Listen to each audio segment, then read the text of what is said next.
Hello friends, in my previous video we have seen how to download historical data of one stock. In this video we are going to see how to download historical data for many stocks. For this purpose I am going to use two libraries, one is yfinance and another one is Pandas. If you are totally new, if you have not watched my previous video, it is still okay. I am going to show you, step by step process so that for you it is not going to create any problem.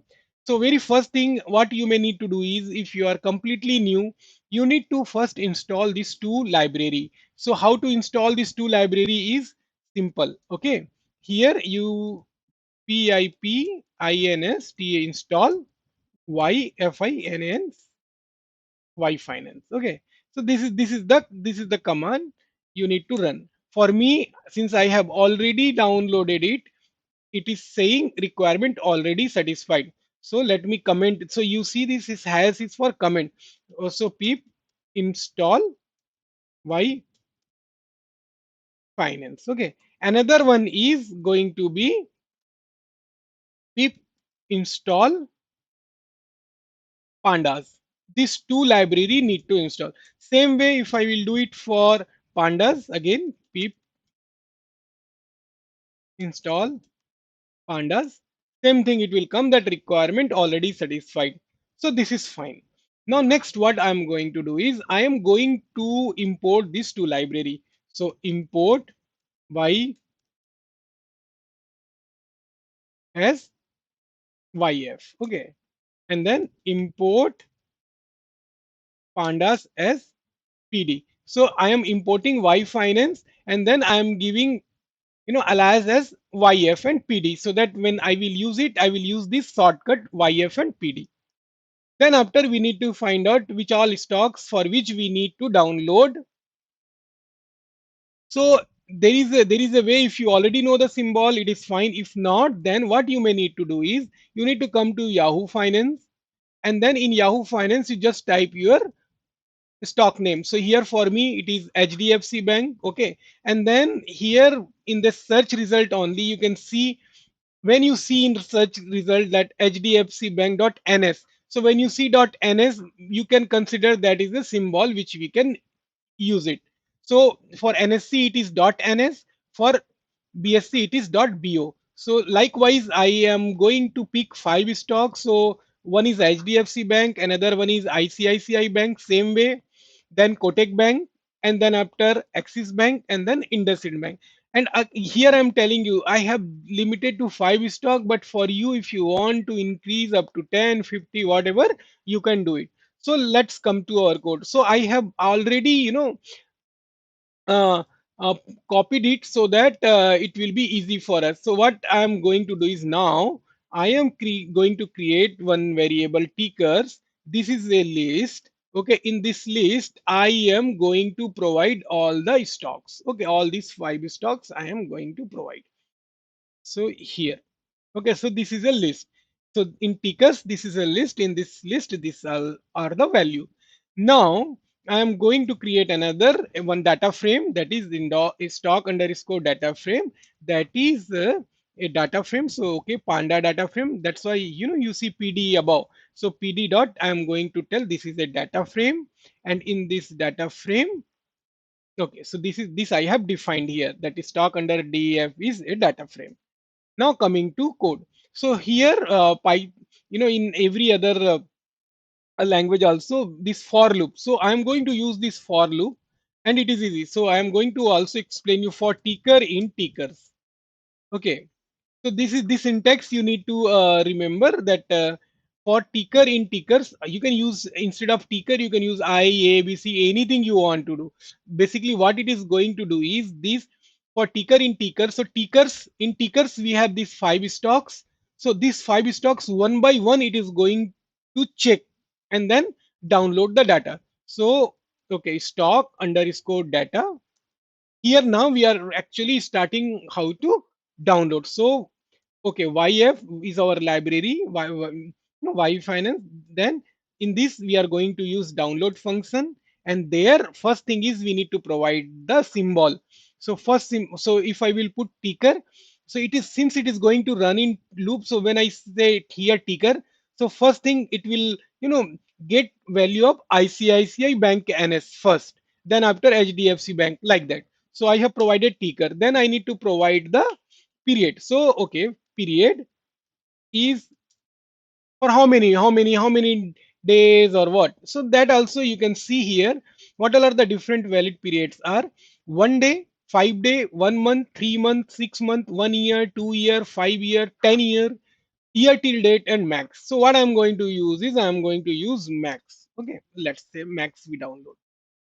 Then after, next is interval. So interval again, let's see what all are the valid intervals are.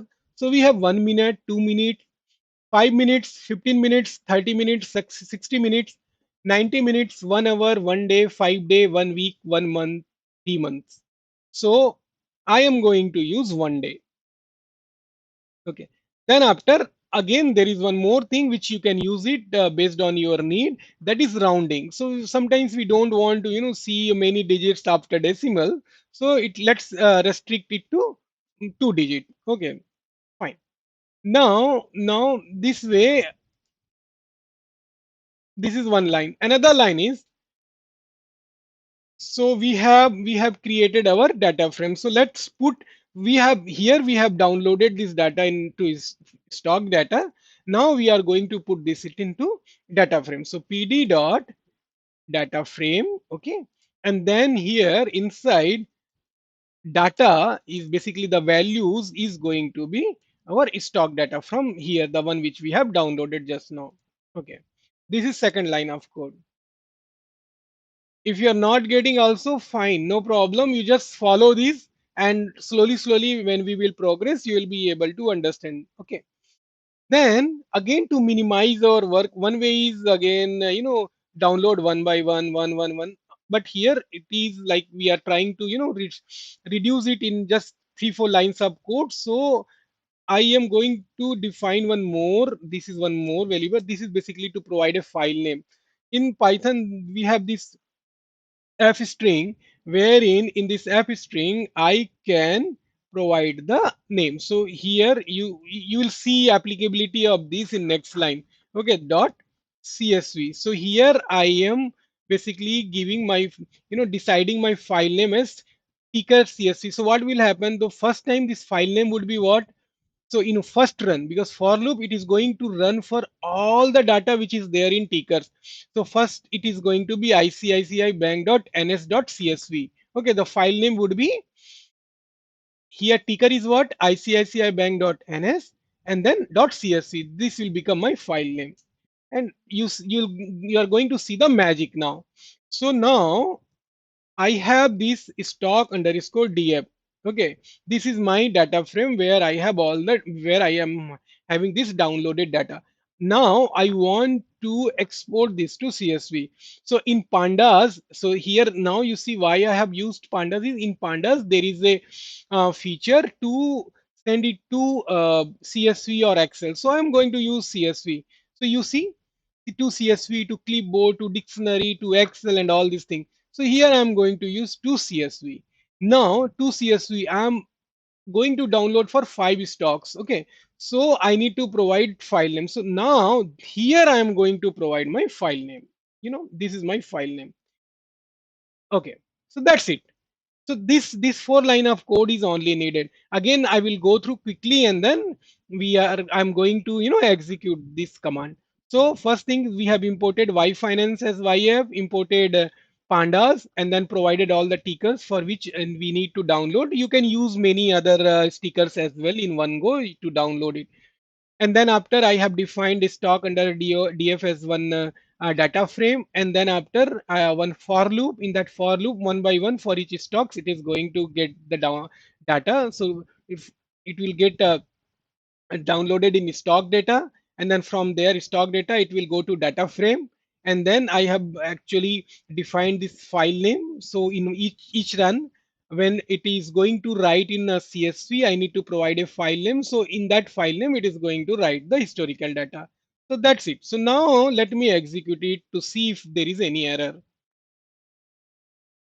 Okay, you see that all this downloaded, completed. That's it. So now again you can go to the folder where you have this detail, and then you can see it. But let me open for Axis Bank. So you see now for Axis Bank here, I have dates, open, high, low, close, adjusted close, and volume. So all this data right from 1999 till current year, or I would say till yesterday. You see here, so 19th, right? 19th was Friday. So till 19th, I am having all this data. So likewise, you can see for all, and then these you can use it for your analysis purpose. In upcoming videos, what we are going to see is, okay, we have seen this five data. Now there is a possibility to run a chart, okay, to run to based on this, whatever adjusted close price or low price or a high price, we can plot a chart. So for that we are going to use another library, and then after also we are going to perform some technical analysis. So for that we are going to use another library, and then after we are going to perform risk return. For that also, with these libraries it will be useful. And then after, there are many more things which we are going to use. That's why I'm saying we are going to go one by one, so that it will be easy for you to grasp it and understand it. So I think for this video, that's it, my friends. If you have any comments, or if you want to, know something very specific in terms of analysis, but here the idea of this YouTube channel is to, mix finance with Python. So finance, Python, investment. So in these areas only, it is going to, hover. So if in case we need to perform any analysis, or we want to download any other kind of data also, we are going to use different libraries and perform our analysis. So that's it, friends. Thank you for watching this video.